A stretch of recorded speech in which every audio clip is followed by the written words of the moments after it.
So, hello everyone, I am Eomji from Encode Club. Today I'm going to talk about, yes, just like the previous speaker, a bit about funding in Web3. Funding fuels Web3 innovation, but what if it also driving builders away?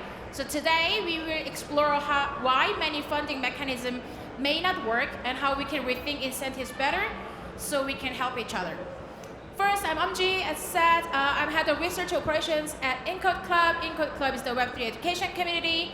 If you have some questions or other things you want to chat, you can easily drop me a DM on my Twitter. First, funding in Web3 is broken. Not because there's not enough money, but because builders and protocols see grants differently. So let's break it down. From protocol perspective, grants are meant to attract and retain talent. So when protocols are giving away the grant, what you're expecting is they stay and building long term. But they often see grants going to some builders who take the money and disappear. So with no measure of impact, grants are just keep going away, and protocols start to think, how can we protect that? Adding more restrictions, oversight, slow approval process, trying to fix the problem, but that backfires. On the other hand, builders aren't just looking for fast money. They're looking for support, resources, and real reason to stay. Because if you once decide to commit to that ecosystem build, you need way more than just money.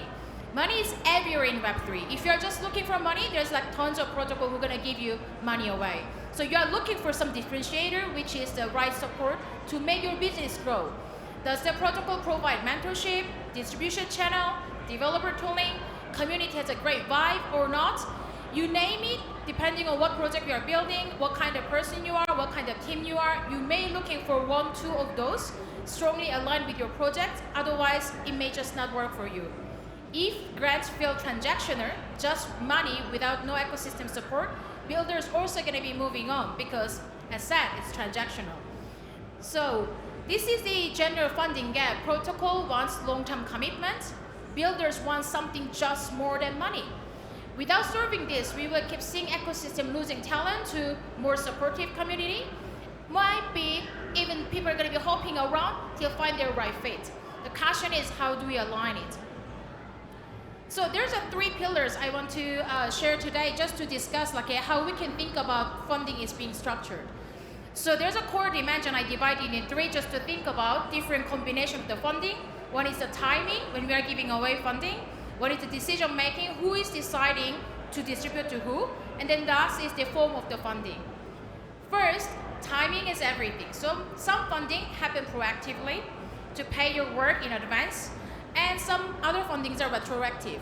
And both approaches have trade-off. Proactive funding is great for kickstarting. Retroactive funding, you can also reward someone who make the impact without committing in the beginning. And these days, some people start to even coming up hybrid model. Let's try to see a bit more breakdown. So you can see that it's not always working. There's some broken part, and we need to think about how can we fix this broken part. Proactive funding, hard to predict which projects will stay long term. It's not necessarily because they are grifter. They also don't know about their product. They didn't find their product market fit yet. They may just pivot. It attracts the grant chasers. Maybe often slow approval and distribution process is going to be just happening. Retroactive funding is very, very interesting, especially Optimism did a great job. It doesn't support early stage builders who need upfront money, so they can pay for their build, but still it recognizes early time builders who have committed to your project even without expecting anything. So this is a great way to reward people, but hard to define what counts as impact as well. Maybe you may see that some retroactive funding, there's always a bit of noise that who should be paid or not, people are going to debate. And of course, it's still unpredictable from builder's point of view, your contribution going to be paid off or not. The next is who is deciding. So community-driven funding or committee-driven funding or hybrid. Recently, Gitcoin was trying curated quadratic funding. So they try to balance between community input with the expert validation. But the thing is, none of these are perfect solution for every ecosystem. It's rather you need to use them differently depending on your stage and goal. You can see that also that each of them, what is the great part of this and what is not working. Today we're going to focus on what broken part because we want to fix it together. community-driven funding. What's the broken part? We know that fake identities can manipulate funding, so similar attack happen. Also popularity bias. In the community, there's some people who are much more exposed to community, they know people, then of course funding can be very biased as well. And it requires certain infrastructure to go through them. So if you don't have such yet, and then if you don't have good coordinator in your governance, it may just get a little bit lost. On the other hand, committee-based funding, is it not biased? Of course, it can be very political as well. Centralized groups can have their like a favorism, and of course, slow, bureaucratic, depending on what committee you are handling, but you're gonna have a gatekeeper. So this is the reason why like you may consider how we can combine these or use one or another depending on the timing, size of the grant, and the goal of the grant. Another one is what types of funding you can give. Bounty, grants, hackathon rewards, airdrops. There's many different ways to reward your community and builders. You can see that like again, a bit of the different case. So hackathon rewards, often you may see that protocols complaining let's follow up. Many projects die after events. Price alone don't retain builders long term. You cannot attract only opportunistic teams. But at the same time, it's the best way to have a refreshed energy, quick way to attract people. Or task-based bounty. If you put, it's more like a freelancer system, so that if you have like some task, someone take care of it, you have a payout. It's a great way to have some clear task, clear reward system, but also not ideal for long term because you don't have like stability as the person who is working for those bounties. And also it can create gig economy, but not committed ecosystem. So you may at a certain point realize that you don't have too strong community. Or like a proposal-based grant, it's often good for the long-term one, but of course there's a higher friction. If you have a committee to review, it can be very bureaucratic and you need to wait. You need a higher accountability because you are giving away usually larger size of money, but at the same time, that's difficult to have those type of accountability unless you have a great tracking system or you have a team members who can actually track them down. Airdrop and incentive, same thing, that one of the funding, it's more broadly impacting your community, but of course it's often ineffective for retention, but it's a still great way to create interest around community and distribute to your community members in a smaller size. So those are like an overall 3-dimension funding. I would say that like if you're perhaps like designing your funding, you may think about what timing to choose, what decision makers, and what form, and then you can think about if it's going to be matching. Matching with what? Aligning incentives with your stage of project is really important. So this is a typical chasm graph that like how technical companies getting adopted to the market. If you see that in early adopter, those early adopters even perhaps don't care financial incentives. It can be almost inserting if you give small incentives by their larger contribution. That's the reason why you may see that like what kind of persona you're handling. Maybe for those developers, you front run them to get fast pull request reserve.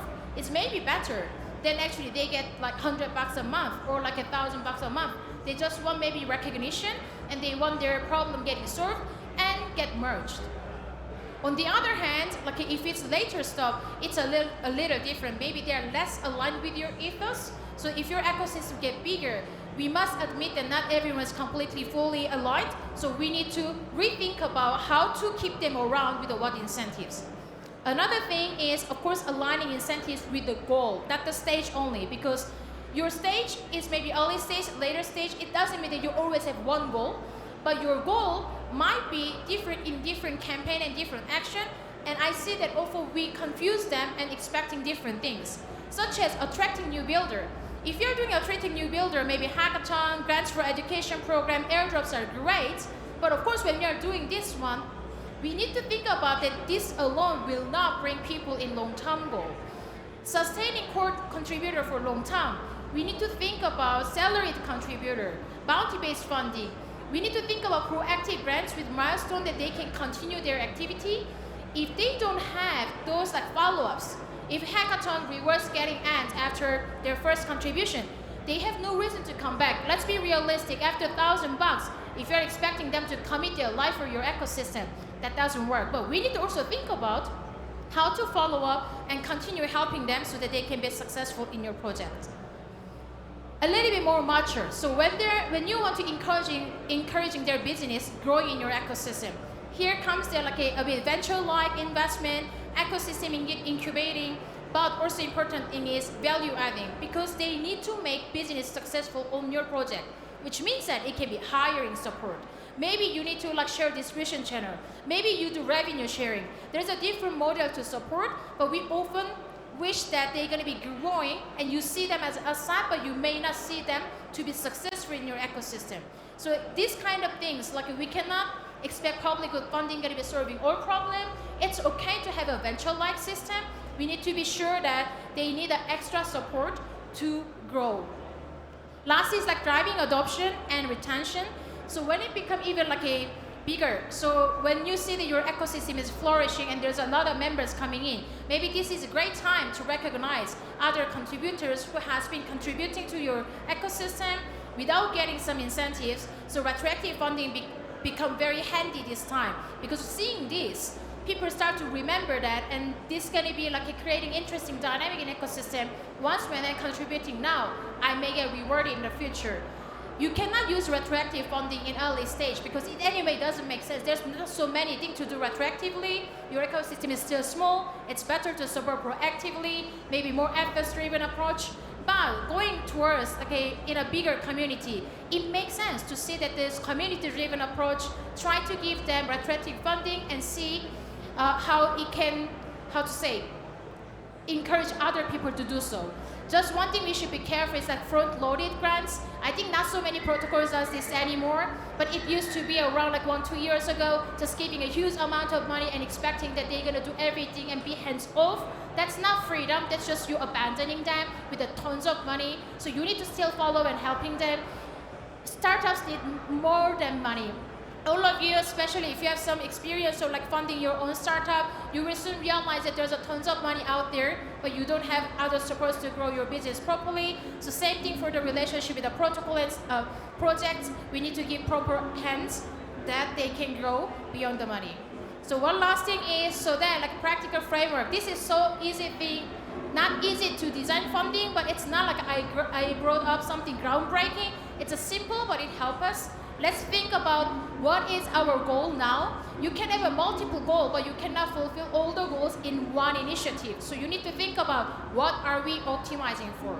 Second is you need to identify those builder persona with this goal. If you're working with a long-term goal, maybe you want to have senior developers getting onboarded or founders. If you want to have like a new initiative with a like fresh, more marketing activity, you may want to look for someone who are fairly new to ecosystem, doesn't need to be senior. So such as you need to identify and match them and choose right funding model and iterate. So we need to track, evaluate, and improve the system. So one last thing I would love to bring up is the best way to predict our future is fund it effectively, because we have a lot of money here. We don't know how the blockchain future is going to be.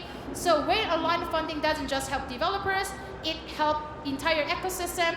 So if you want innovation, we need better incentives, not just bigger grants.